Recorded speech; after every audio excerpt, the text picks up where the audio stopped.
Do you drink champagne yourself? I do. You do? Yeah. Okay, good. On my birthday recently, I had the Paul Roger. And very nice. It was very nice. I think it was my first time with Paul Roger. So, yeah, it was really good. Really good champagne. What's your favorite one? I'm sort of varying between them. I used to have one particular favorite, but now I don't. I'm trying everything. Small growers, large houses, to see what's new. Yeah, fair enough. That's how it should be. Yeah, try a little bit of everything. November 2023. Thieves in France stole 2 truckloads of champagne before, thankfully, police recovered the liquid loot, worth almost £525,000. The drama began on a Saturday near Reims, in the heart of the Champagne region, where the lorries were reported stolen. According to the Le Parisien newspaper, the consignments consisted of bottles of Moët Chandon, one of the most renowned brands of champagne. That was the most recent case.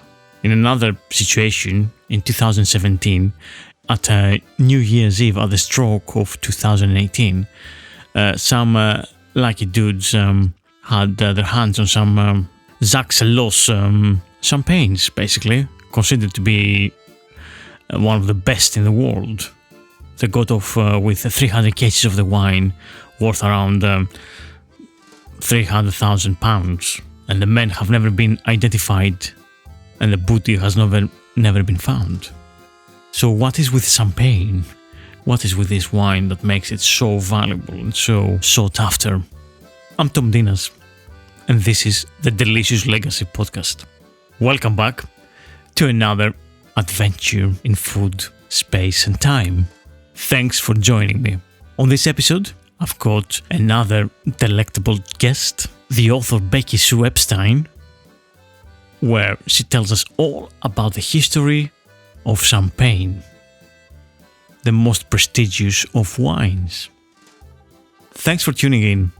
And before we go to the interview with Becky Sue, I just want to let you know that the Delicious Legacy Podcast is on Ko-Fi, so ko-fi.com/The Delicious Legacy Podcast.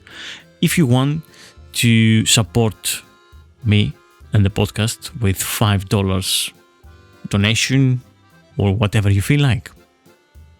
And on some news, I appeared in another podcast called The Agora by Macropolis, one of the economic analysis Greek websites, talking about feta cheese, basically, and the tariffs of USA. So if you do want to join me and hear me talking about feta cheese and the history and all the stuff, to go to the Agora podcast, the latest episode, Feta Complet. Anyway, let's go to our interview with Becky Sue, and I'll see you afterwards.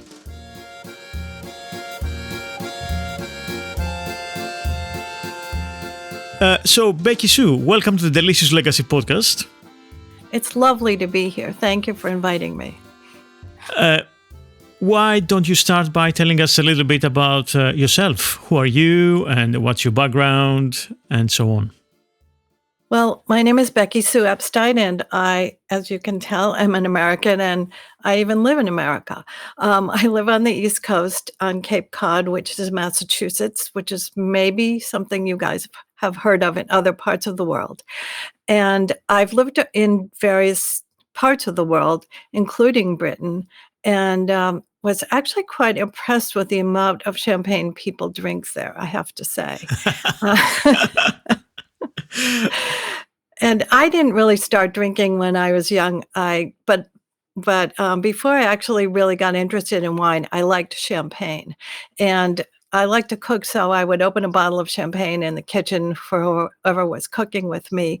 And then people who were in the living room could, drink whatever they wanted, but it was champagne for cooks in my house. Sounds good. I'll come to your house. Please. And I'll cook, of course. Yeah, so that was your first intro, let's say, to champagne. Yeah, at the time I was living in Los Angeles and I was writing some restaurant reviews for the Los Angeles Times. And then somebody brought a great bottle of wine to this dinner with fish and sauce, and I understood the pairings, and I sort of went off to learn more about wine and, of course, champagne. And I have to say, I was kind of heartbroken to learn that champagne does not have the most wonderful climate in the world, the Champagne region. Champagne, as you know, can only be made in the Champagne region of France, which is about an hour to 2 hours drive east of Paris. So it's cloudy and gray a lot of the time. And in my mind, it was kind of a fairy tale place. But when I got there, it was cold. And which is one of the reasons why Champagne worked there, because the grapes, until very recently, until climate change, it was very hard to ripen grapes there, but they had beautiful acidity. And that's one of the things required in Champagne and most sparkling wines. Indeed, indeed. We'll get to that very soon, I think. So you wrote this book called Champagne, Yes. which is, that's the second edition out now, right? Am I correct? Yes, it's Champagne, A Global History, and it's actually about all sparkling wines all over the world. Champagne being the forerunner in it, and also many people call all sparkling wines champagne, which is not correct. And I sort of alternate between correcting people and not correcting people because I'd rather have them drink something sparkling than worry about what to call it. But don't tell the people of Champagne that. I won't. I promise. So I guess we should start with the basics, right? I mean, what is a sparkling wine and how is it made? If you care to tell us a little bit about that. Yeah, so sparkling wine is made like any other table wine, and as it is usually the grapes are picked usually a little early, so they don't have full fruit ripeness and as full fruit ripeness, and they have more of their acidity present.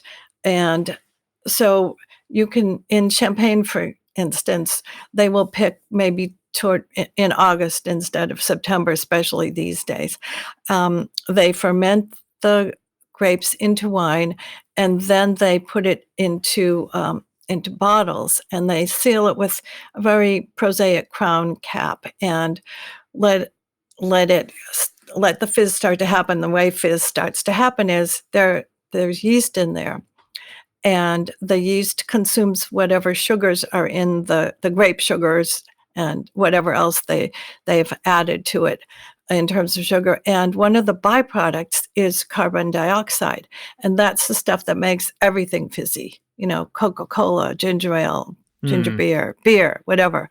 So if it's kept closed, if the bottle's kept closed, there's nowhere for the carbon dioxide to go. So it kind of infuses the liquid and makes it fizzy.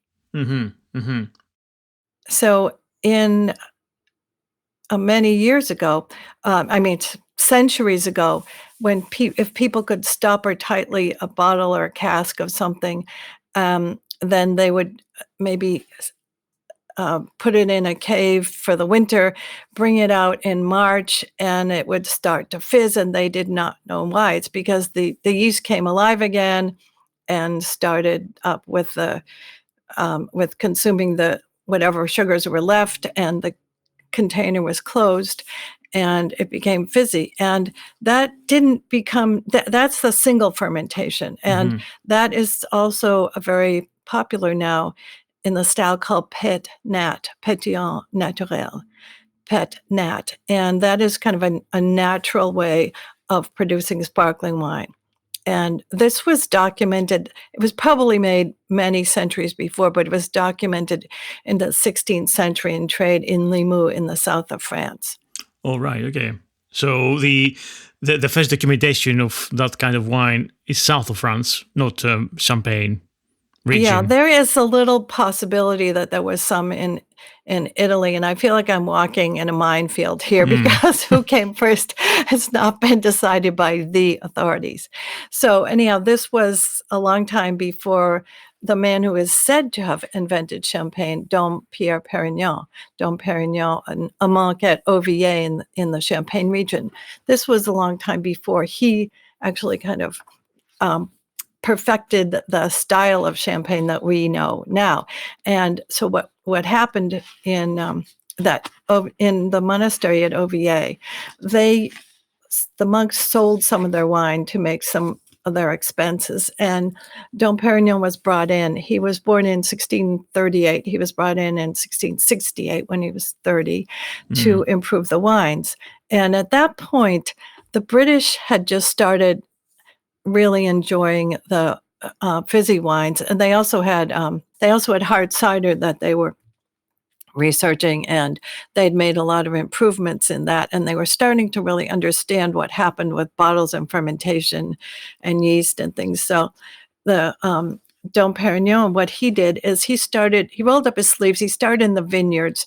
Um, he started in the vineyards to make not just better grapes, but he wanted quality over quantity. In those days, people thought more is better, but it's not always better when you want quality and certain qualities in grapes. So he defined how the grapes in the vineyard should be kept and tilled and pruned, and he was a really early documenter of grapes for champagne, and Mm. his rules, his ledgers became kind of the rules that people followed for decades, even centuries afterwards. And at that point, they didn't have the fine presses that we had today. So most of the champagne was kind of a light pink color because it was made with red as well as white grapes. And they couldn't, and as you know, or you may not know, that almost every red grape has a white center, Mm. and the color comes from the skins. Yeah. So if you don't press too hard, you can get a white champagne. It's called Blanc de Noir, and that's also very popular. Mm. Mm. So the Champagne emerged that period. Dom Perignon was kind of the person who kind of codified things a little bit and made things a little bit more structured and consistent in a way. Um, and why was champagne always considered like such a posh and prestigious drink? What was the connection with the French royalty as well? Well, there's one important part of the production that I haven't told you yet, and that is that um, what what people did starting in the early 1700s was they realized that there was a lot of dead yeast cells and little bits of grapes and skins and things like that and left in the bottom of the bottle, and they would turn it upside down and gradually, and then rotate it gradually so Mm. that all of this little bit of organic detritus Right. gradually accumulated in the neck of the bottle. Mm. And then they learned to flash freeze just the neck and open it up, and this little plug of stuff that they didn't want would shoot out. They'd add the right dosage of wine, brandy, sugar, whatever it was at the time. Now it's mainly just wine and sugar, and top up the bottles. And then they would seal them with a cork. And Dom Perignon was one of the people that started to use corks and also to tie the corks on, because obviously they'd pop off when the wine got even fizzier. Yeah. So there was during the 17 and 1800s, a lot of time and effort was spent on figuring out exactly how to do everything, what kind of glass to use, how to make the bottle stronger. And it was very, very dangerous in champagne cellars. I mean, people lost eyes, people died. It was some people lost most of their bottles of champagne if one of the bottom ones broke and everything cascaded down. Oh I mean, wow. it was not a great place to be. It was also dangerous for the merchants. And the reason that the merchants of champagne there were a lot of wool merchants and cloth merchants at the time there. So they had a little capital to invest in these expensive procedures and in aging the champagne in the chalk cellars, which are under the Champagne region, the chalky soil of Champagne, which also comes out in the White Cliffs of Dover in the south of England. So there is some continuity between what the vines grow in the Champagne region and in the south of England. Limestone being very important for the flavors and the overall aromas and the way the vines themselves just grow and how they get moisture out of the soil. Indeed, yeah. I mean, I remember I've been to a few vineyards into the south of England, and the producers there, they were saying that the soil and the climate is very similar to Champagne, and their sparkling wines, they're very tasty, and in blind tests they always did as good or even better than Champagnes, basically. I know this has been going on for 15, 20 years now. Yeah. And there are some excellent British, I mean, grown mostly in England, but British sparkling wines that are doing very well against taste tests against the champagnes and other sparkling wines all over. So, yes, we're talking about the merchants. And they really had, once they had invested all the capital in making the champagne, they had to promote it and they really need to sell it. And they were lucky in terms that one of the courtiers came from his wife's family came from one of the Champagne region towns, and another person who owned Champagne House was a descendant of Joan of Arc. So they had some entree into the court in the 17 and 1800s, the court of France. And at that time, I guess I should say there was a lot of emphasis placed on entertainment, and champagne was fun and it was entertaining. It was lower in alcohol than the table wines of today, but it probably wasn't a lot lower than the table wines of that day.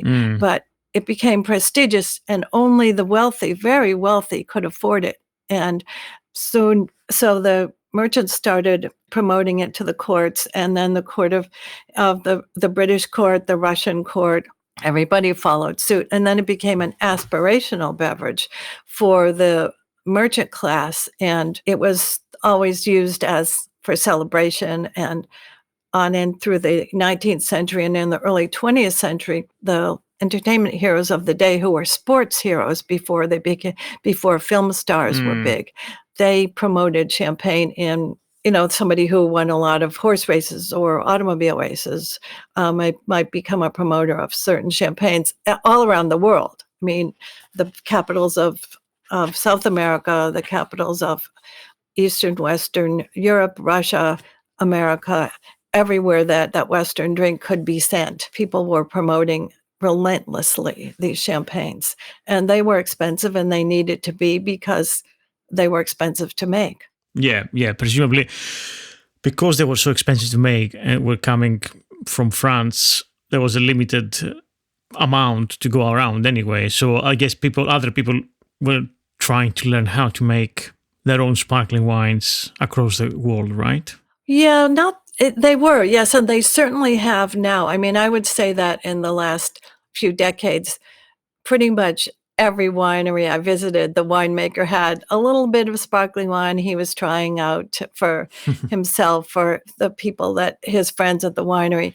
But now it's just endemic. It's everywhere. And it's really, really fun, because you could have really wonderful sparkling wines made in any country of the world that can grow grapes. The knowledge has been disseminated, and people have gotten better and better and better at using their own particular grapes that grow in a certain vineyards and certain microclimates. And the amount of sparkling wine that people are making and the quality has gone up, as well as quantity.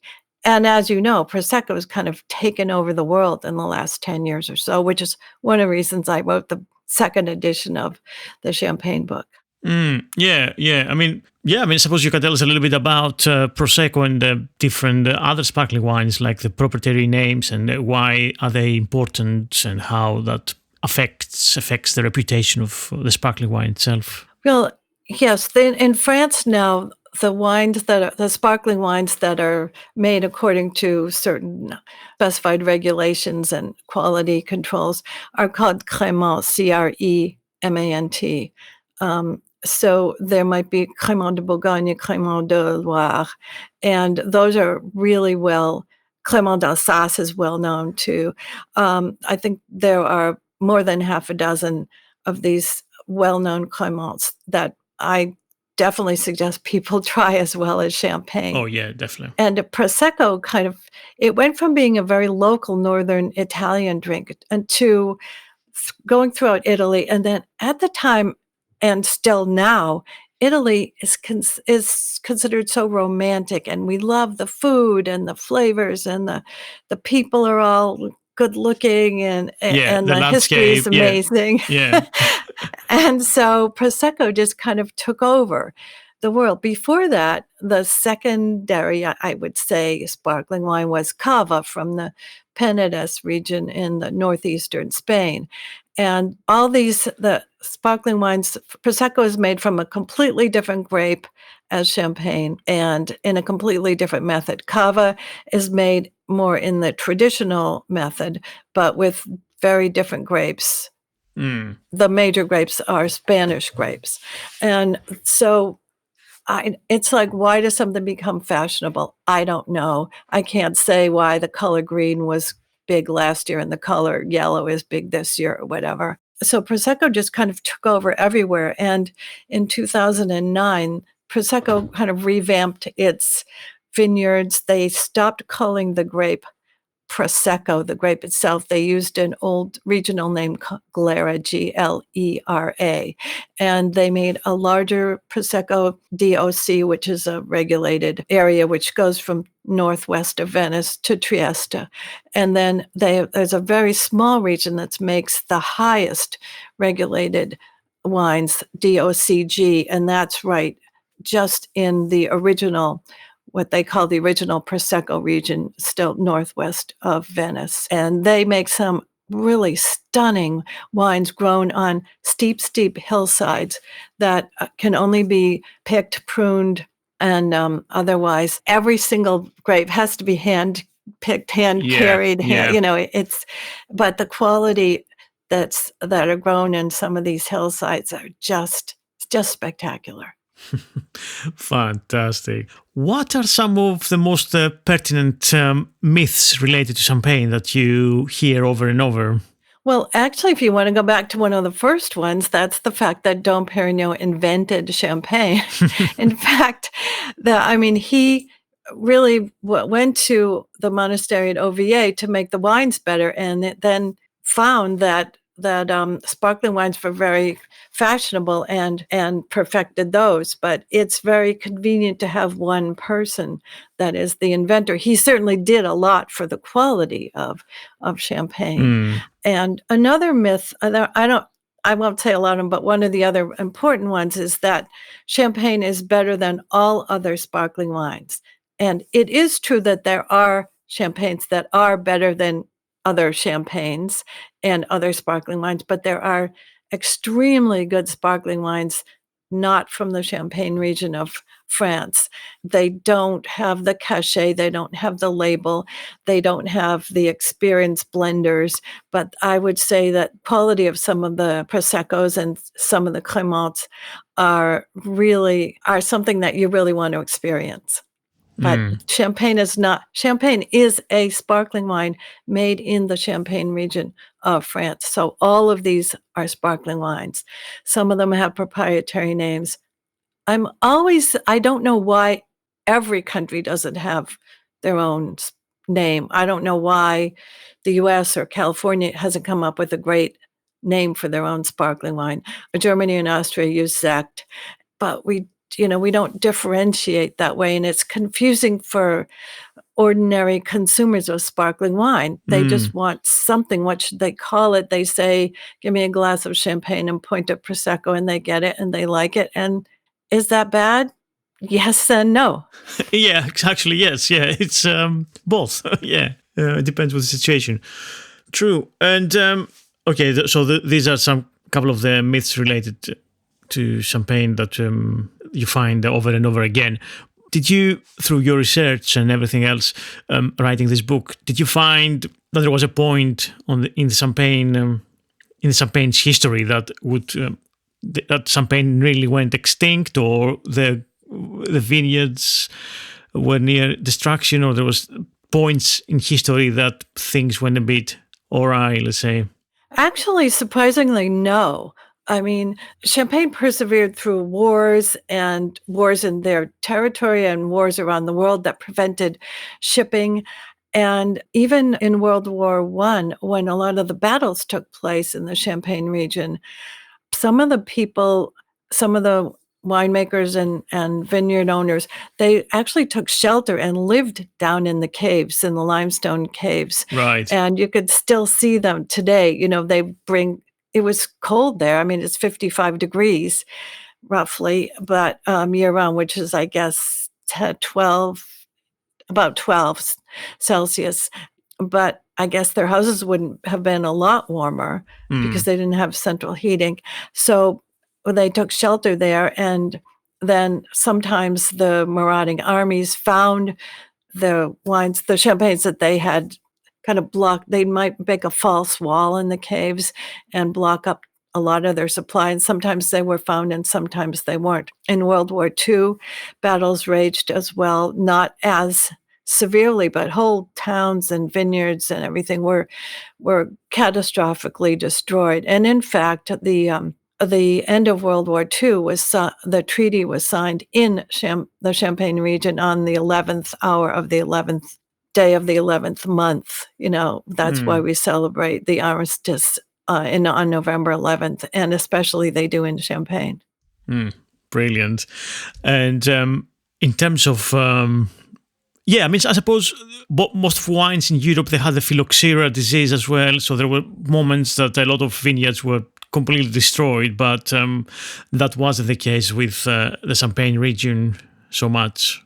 The Champagne region actually got the phylloxera epidemic rather late, and they already knew what to do about it. You can't just plant new vines, and it takes 5 to 10 years for them to be fully fruit to give fruit that's really worthwhile making wine out of. But in those days, maybe it was possible to bring other wines from other places without everybody knowing. And I think this goes on even today, not in Champagne, but I think wine moves around somewhat on its own. And every so often there are big scandals about, Sicilian wine appearing in Tuscany or whatever. I think it was a little easier then.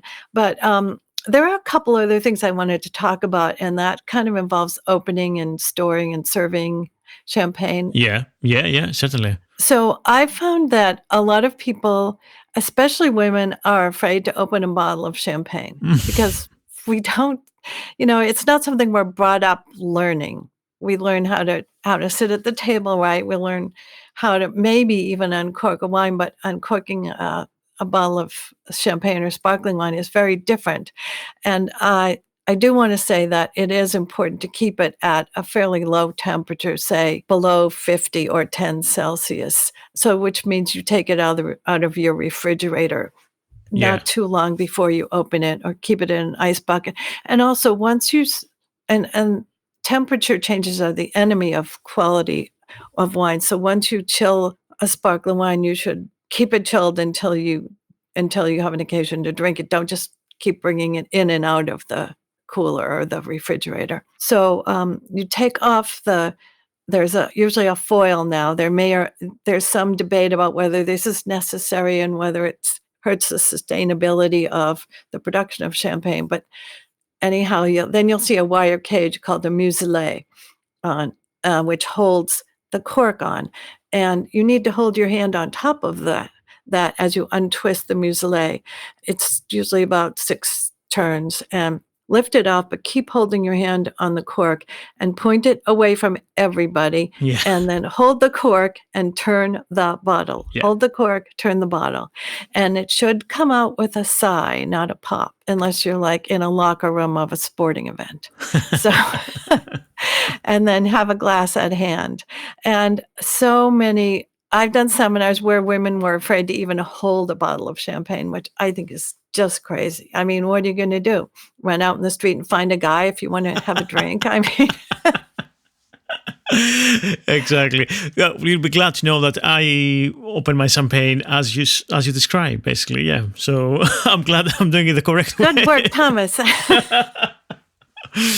That's the way. Yeah. Talking about scandals and so on. Do you have any particular interesting scandals involving champagne or other sparkling wines, or even heists or something like that? Well, I think I really don't follow the, I guess, counterfeiting of champagnes and sparkling wines. I think most of the famous ones are more, $1,000 bottle burgundies and things. So it isn't. I wish I had more to say about that, but Mm-mm.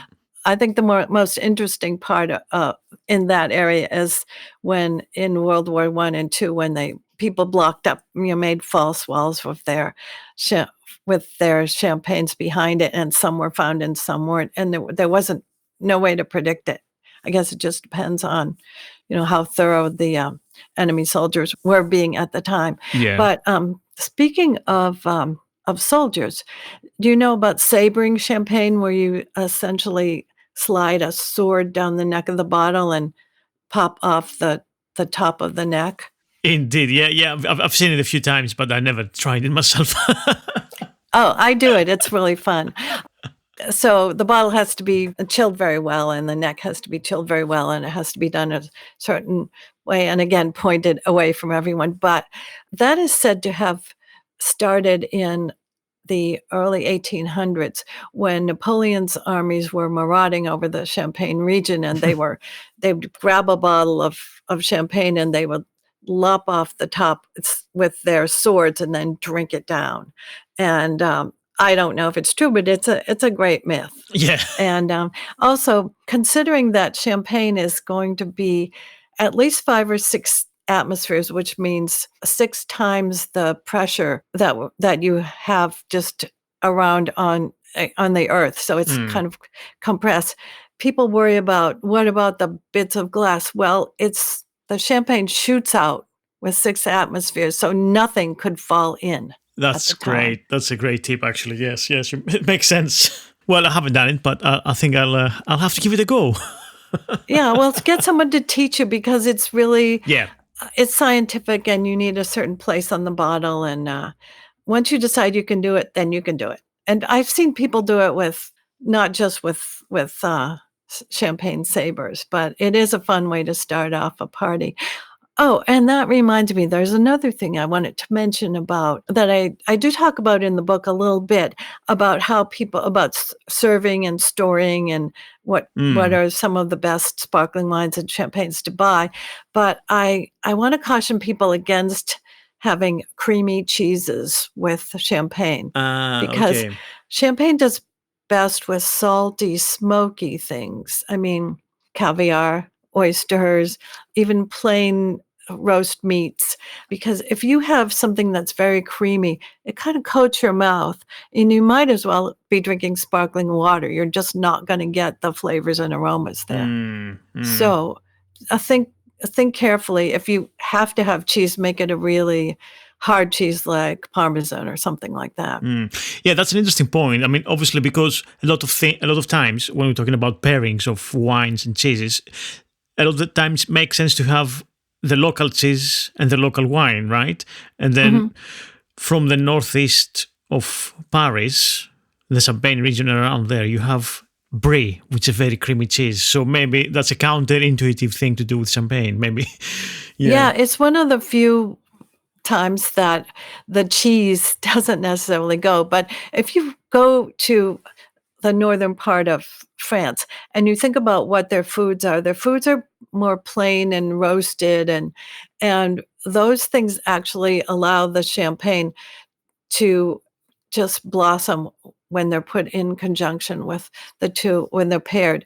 So think of plain foods, and you can drink champagne throughout a meal. So the major 3 grapes that champagne is made with are Chardonnay, Pinot Noir, and another red grape called Pinot Meunier. But Chardonnay and Pinot Noir, I mean, those are those are food wines. Those are wines you'd have at dinner. These, you can have an all Chardonnay champagne, you can have an all Pinot Noir champagne, and you can have the traditional blend. And so if you've got some wines are hard. Some champagne is wine. So when I say some wines, I mean some of Champagne's sparkling wines are hardier, and some of them are lighter and better as an aperitif. And you'll get to know what you like the best and what you like best with food. And there's certainly every website, you can stand in a wine shop and Google something, find the producer and see whether they consider this a wine with food or a wine as aperitif. And also, I think really I would advise people to do their homework and drink a lot of them, sample a lot of sparkling wines, see what your favorite is. Yeah, I don't think there's any other way to actually find what you like. Like, you have to try a few of them and ask people, the producers themselves, ask the wine shops that you go and buy your wine, ask for advice, and then try them with different things. And kind of you develop your own palate and your own taste, and you understand what you want, basically. And every time the mood changes as well, like from day to day, what are you going to do, what are you going to eat, and what are you going to drink with the food. It's but also... If you can't remember anything, just remember salty, smoky, and don't be afraid to start with potato chips. Potato chips are fine with champagne and sparkling wine. Prosecco, fine. I mean, crisps, forbidden. Yeah, I was going to have, for our talk today, I was going to have a glass of Prosecco and some maybe smoked salmon or whatever, but it was a bit too early in the day to start drinking Prosecco, so I opted for coffee. But yeah, I was going to have something like that. Well, here it's really early. But well, on the other hand, there is such a thing as sparkling wine for brunch, so I think you should get to it, Thomas. Yeah. I should have done it. But yeah, do you like Bellini, or are you... You mean... For breakfast? Yeah, sure. I mean, I also think that it's important to have a good quality sparkling wine if you're making a Bellini or a mimosa or anything with sparkling wine. I've done this taste test with people, and they say, oh, no, the cheapest stuff, I'm just going to mix it. And then you give them something good, and they're like, oh, hey, this is a whole different thing. But until you taste it, you don't know. True. Right. Okay. I think you gave us a little bit of a great overview of what we should do, what we should expect in your book. And I really love that. And so the book is out now, both in USA and Europe?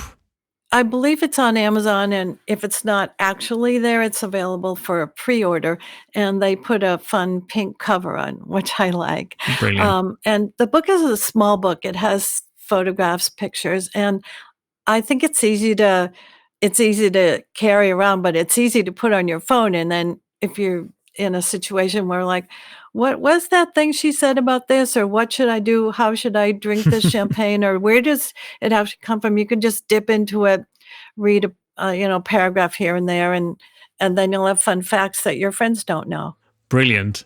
Becky Sue, thank you so much for coming to the Delicious Podcast today and telling us all about champagne, and wish you all the best with the book. Thank you very much, Thomas. Thank you for having me on your show. And this is all from Becky Sue. I hope you enjoyed this week's episode. And just to let you know that the Delicious Legacy podcast is also on Patreon. So if you go to patreon.com, the Delicious Legacy, you can support the podcast from $3 a month. And you can get exclusive access to podcasts early and ad-free. And also you get access to extra content that I create there. And remember, this podcast can only exist with your generous support. So thank you all very much for your support so far. And please go there and give any amount that you can. And also leave a review on Apple Podcasts, rate, and so on. That helps the podcast climb up this invisible ladder of the charts and can go and be spread to more people out there. So thank you. See you again next week with another archaeogastronomical adventure. Bye.